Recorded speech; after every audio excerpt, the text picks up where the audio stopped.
Тоқаев елдегі барлық облыс орталықтарын 2 жылдың ішінде 5G интернетпен қамту туралы тапсырма берді.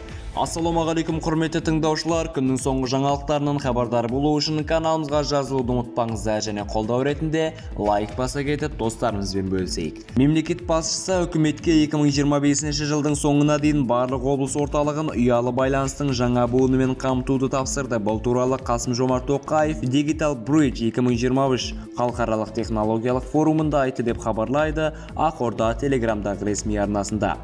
Президенттің сөзінде еліміздің 5G желісінің кең көлемде енгізілуі инновацияның дамуына тың серпін береді. Бұл процесс Қазақстанда қазірдің өзінде жүріп жатыр.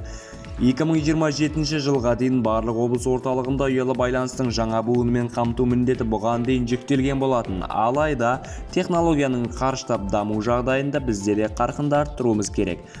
Үкімет бұл жұмыстардың мерзімін бұрын, яғни 2025 жылдың соңына дейін аяқтауға қажет. Әрине, мерзімнің өзгеруі көрсетілген қызметтердің сапасына әсер етпеуі тиіс.